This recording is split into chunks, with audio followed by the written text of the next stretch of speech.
Hi everyone, thank you for joining me for yet another weekly setup. Now this one is going to be slightly different than my typical ones because I actually have already preset this one up. And you'll see right now why I decided to give myself a little bit of time and just start working through it before I actually showed you guys how the final thing came out. So looking back at the previous week, I do have some little updates that I've made from how I set this week up and this one. So one of those changes was that over here I used to use this sun icon before for logging in the time that I woke up. However, for this week, I was using it for the time that I actually started work. And having used that icon so much for my wake up time, it was really hard for me to differentiate that. So I changed the icon into this little timer. So now it's easier for me to think about work wise versus just my personal wake up time. So that was one change. And then as I shared last week, I also like to have a couple of acronyms or just short little words that represent the things that I have to do in the morning. In this case, I had a longer list, which is this DTKR. This stands for getting dressed, tidying up my bedroom, getting the kitchen cleaned after breakfast, and then taking some time to read. Even though it's also in the habit tracker, I like to have it here as I go down my list so it can be top of mind. If you guys missed my last week's video, you can go ahead and see it here. Like that, you can see how I had this differently for my previous week. Now that this month is coming to an end, if y'all remember, I did mention I had this work project that I was trying to finish up. There are these goals that I'm trying to reach every month, like that I stay on top of what I need to get done to finish this project. There are also some couple of things that have to do with the house that would really help me just keep things chugging along in my personal life, and I went ahead and wrote them all in here as deadlines for March. Some of them, it's okay if I extend myself over March, but I really want to stick with these dates as I know it would be really helpful for me to continue achieving other things I want to. Because I knew I was going to have to dedicate more time to work, not only to fit in projects, but also meeting updates, I knew I wanted to have additional sheets just to log in my work information. So because of that, I decided to make these little weekly templates. So this one, initially, I was only going to focus it on work, but after setting it up, I noticed that this was going to be a little tight also for just my daily things and how I like to break things down. So I decided to put in the main chunk of work activities that I had to focus on, or work tasks, and also the personal life activities or chores that I had to complete. So they're kind of being shared, but a main focus on work is on this short weekly view. And then a breakdown of the daily tasks is here with both work and personal life combined.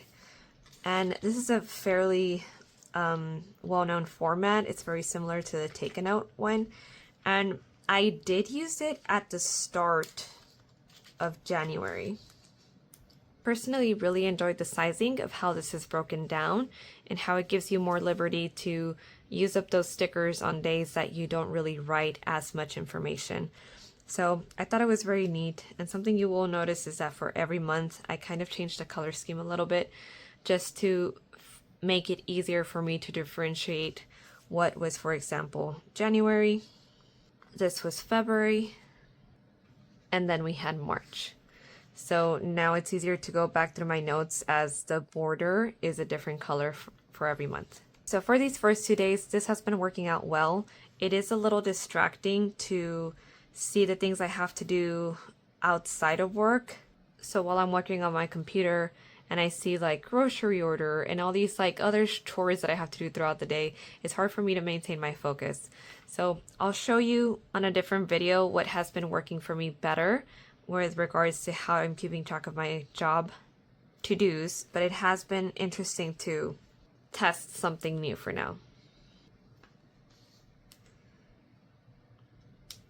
Another thing was that I have this little money sign at the top corner just to remind me to check my credit card accounts to make sure how much is still left. I'm trying to do that on a weekly basis, and last week, even though it was there nagging me all week long, I skipped it. I didn't check them. So in order to kind of like give me a bigger push to get it done, even though I already have my reminder right here, I'm also going to do a task to do so on my regular days to feel more of a commitment of like, hey, you haven't done this. So I'll just write in check balance for today, and then maybe Friday before the outings start, it'd be a good idea to have that at the top of my head. I use a lot of abbreviations with my words just because of the spacing I have, but I've gotten used to it already, being that before I used to use a mini happy planner, so it doesn't feel too different from the mini happy planner horizontal layout that I used to use in terms of the width of the sizing. Another neat thing that I've added to my weekly was that this was something I thought about last week. In this section, I typically keep just like either a run-on checklist or just any other details that I want to keep top of mind throughout the week. Now, what I noticed from some of my checklist items is that they were all very short tasks. And what I mean by short is that like time consuming, it doesn't take a lot to complete them. So they've just been things that I've been dragging along, just avoiding. So I decided to call them lemons. If any of you have ever heard of the eat the frog method, where you do either something that you've been really avoiding for a while or something that you're not looking forward to, either one of those tasks at the very forefront of your day, like that you just get it done and over with early in the morning versus leaving it for later. This kind of reminds me of that because there are tasks that you're not looking forward to do, but unlike the eat the frog, these are particularly very short execution time tasks. The eat the frog can also encompass tasks that will take a longer time, but these lemons have to be specifically short because my thought for them is whenever I have like a little break throughout the day and I want to know what to do with that time, this is what I can reach out for. It's a quick win. And all of y'all know how good it feels to check something off the list. So being a little cringy here, these are the lemons you can use to make lemonade during your day. So that's my thought process behind naming them that. And as you can see, the list has increased from last week to this week. I only crossed off one thing out of everything. So it's getting bigger. I need to get to making some lemonade there. And finally, because I knew this was going to be a very heavy week, I made yet another weekly spread. And this one, I thought I was initially just going to keep my personal tasks here.